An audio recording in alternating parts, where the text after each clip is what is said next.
Dona Gorduchinha acabou de acordar no dia seguinte dos seus 6 meses, né, filha?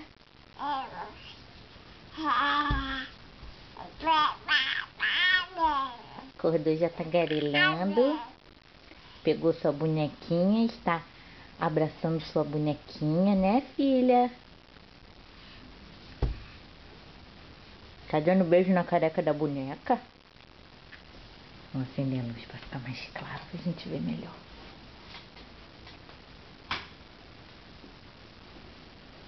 Oi, meu amor, bom dia!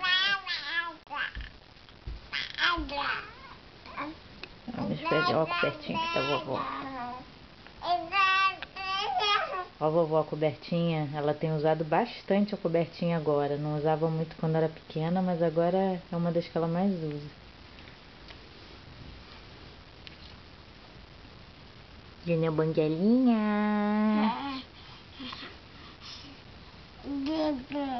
Dona Banguelinha.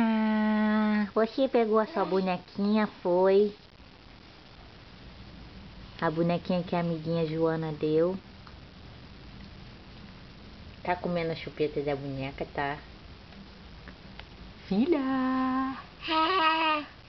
Filha! Olá, meu amor! Bom dia, meu coraçãozinho da mamãe! Diz que com a franjinha toda pra frente, que acabou de acordar, tá com o cabelo todo bagunçado. Ah, tá, tá, tá, tá, tá. Ah, tá, tá, tá, tá, tá, tá. Ah, tá, tá, tá, tá, tá, tá, tá. É, filha? É assim essa linguagem, é?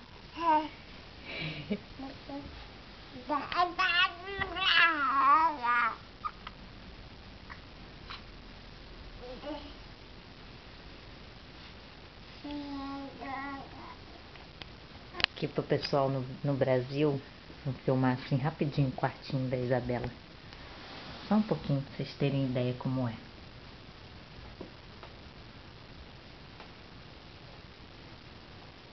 Ainda tem umas coisinhas pra fazer ali, um quadro pra pendurar.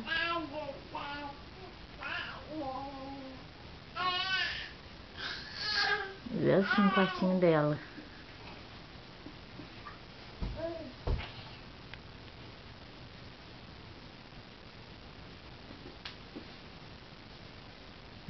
Beijinho. Oi, Dona Banguelinha! Mamãe vai despedir, tá? Vou te pegar pra gente começar o nosso dia, tá bom? Um beijo, gostosinha. Um beijo, gostosinha, dona mocinha de 6 meses. Um beijo, dona mocinha de 6 meses. Um beijo, dona mocinha de 6 meses, que tá comendo a boneca toda. Ele tá comendo a boneca toda, mamãe. Ele tá comendo a boneca toda. Ah, dona Bochechinha. Dona Bochechinha. Tchau, boneca.